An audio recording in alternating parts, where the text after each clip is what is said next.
Well, good morning everyone, and welcome once again to Ed's Orchids.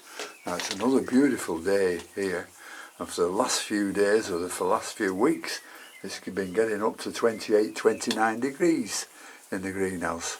So watering's presenting a little bit of a problem. I'm having to do it a lot more often.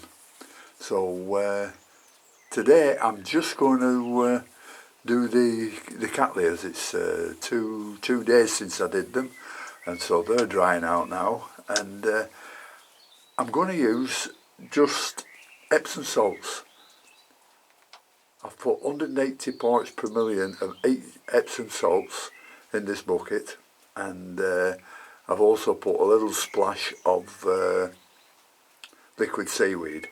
So this is how I'm doing it. Don't mean to say it's correct, but this is how I'm doing it this time. It's just 180 parts per million of Epsom salts and a splash of liquid seaweed. This one's the Pink Empress.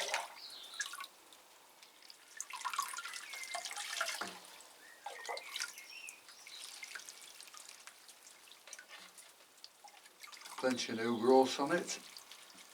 Can't see any nubbins on this one, but the roots are coming out very, very nicely. And this weather, that should last it a couple of days. This one's the King of Taiwan. This has got two nubbins coming out of the new growth. And plenty of new roots starting to grow now. Just settling into the conditions in the greenhouse.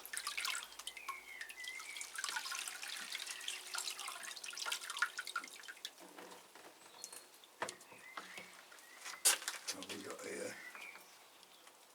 A Gulf Green. Plenty of new roots starting down here.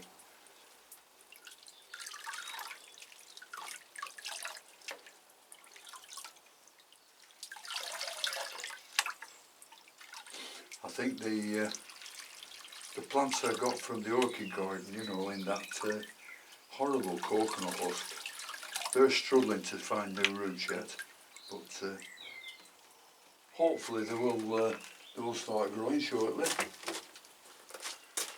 What else have we?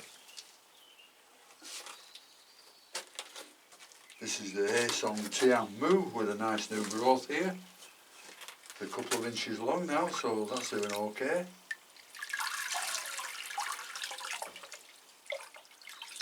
So another thing about this just flushing with Epsom salts is that from what you've been fertilising them with before, there's some of it will still be on the bark and around the pot and on the roots. And Epsom salts helps to flush all the surplus fertiliser away. And it's also a good boost for making your plants nice and green. Get another one.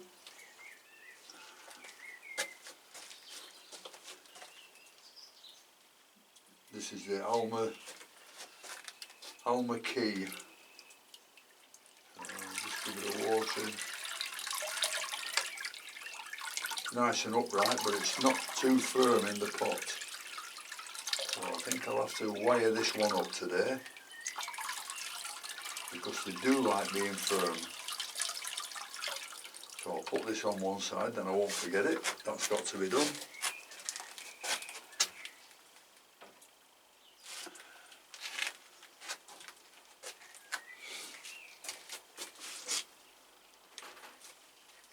And the Lele Perini, which hasn't woke up yet, but it's still soaking the feed up. As soon as I touch it, the roots go green, so it's not going to be long before that wakens up. Back where they belong, and have a look at the ones that are hanging up.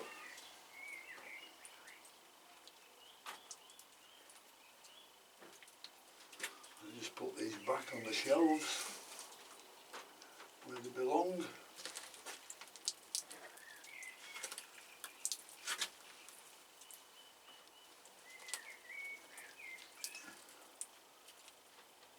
There we are. You can get these down. Now this is one I got off eBay some months ago. Look at the state of the leaves. I can't get it hydrating at all. There's a nubbins there that is eager to start coming out, but it's struggling because it's put one little new root out, that's all. So we'll just give it a good drenching, and I think I'll drench the leaves as well, both on top and underneath, see if that does it any good. In fact, I think the best way would be just to drop it in.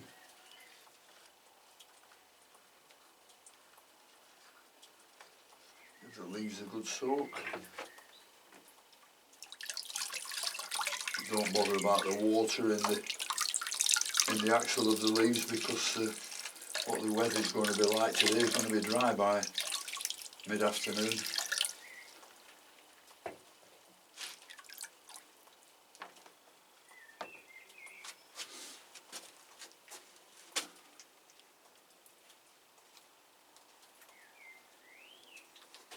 Well, this is one I can't come to terms with. It's Rhyncholelia cattleya Liu Hope.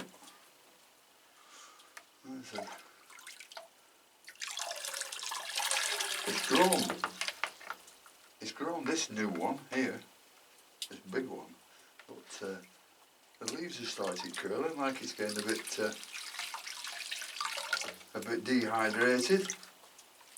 So it looks like I'm going to have to water these cattleyas more often. They're in a very large bark, so they do dry out quickly.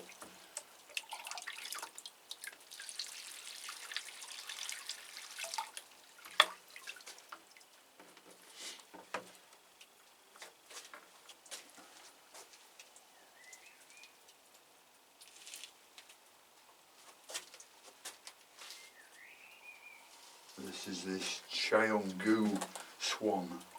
This has got some nice root growth on it, and two nice new growths.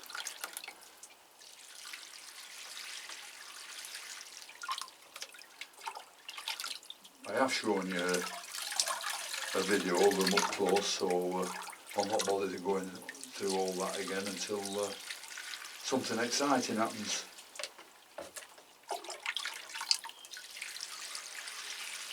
Like a spike or a sheath, or don't know, how can you tell when these are sheathing?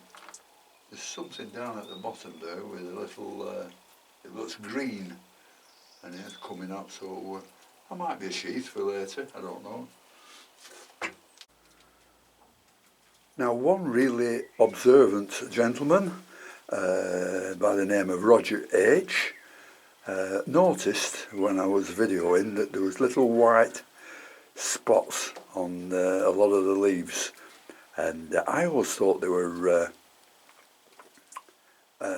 just bits of perlite, and I looked at quite a few of them and they were little bits of perlite, but a few of them were I don't know, they were ugly little things, sort of roundish in shape, and looked like they were trailing a load of legs behind them, and fluffy looking. And he suggested that these are the crawling youngsters of the scale. So I've had a look at them through my little spyglass here, my magnifier, and they do look quite horrible little things. So I'm going to give them all a spray, and thank you, Roger, for spotting that. Cattleyas to do, you don't really want me to do, to watch me doing all them, do you?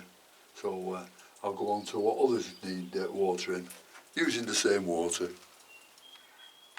Have these new to me, Masdevallias are water too, because they like to be damp. So I use the same stuff, the Epsom salts.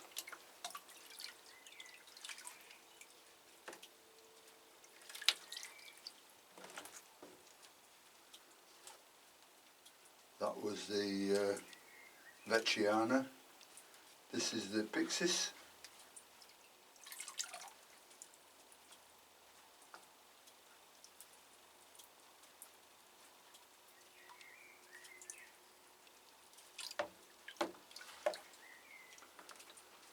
Can't do any comment of these at the moment because I don't know whether they're doing well or what they're doing. But I'm sure I'll get used to these and get hooked on them if they start doing well. And if I get stuck on these, I'll just email Mixed Masdevallias. As you can see, it's still got a nice bloom on it. They're beautiful fiery red, those. Absolutely gorgeous. And then there's that little small one somewhere. That little cutie. A few leaves have dropped off on this. I don't know why, but I'm just going to give that a dunk.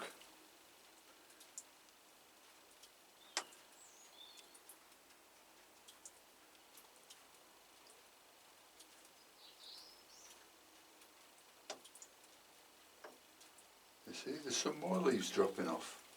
Look. Why does that happen? And yet there's a little new root growth there. And I think that's enough for that one. It's only a small thing. I'll go and hang that one back up. And then I've just got these frags to do the nut on the drip system. This is a young Humboldtii.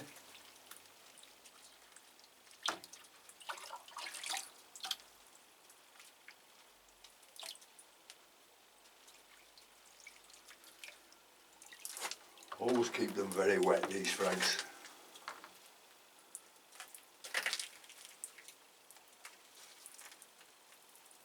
This one is a Sardenia. I had this given me a couple of months ago. So we'll see how that's doing.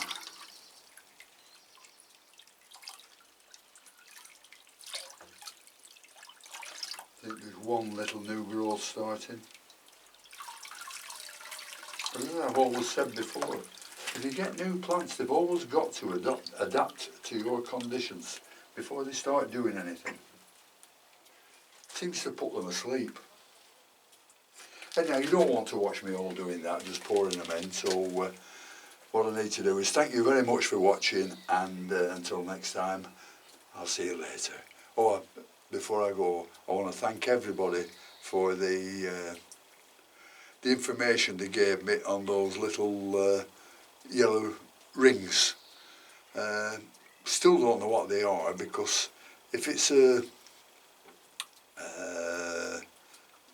what do they call it? If it's a virus, in the middle of the yellow there should be a bit of necrosis going on, but there's nothing. It's just yellow and that's it. It's not showing anything else. So the thing I've done is I've cut all the leaves off with the yellow. I've treated them all with a fungicide, and we'll see how we go from there. That's all I can do. So thanks very much for watching. Thanks again to all my subscribers, and until next time, I'll see you later. Bye.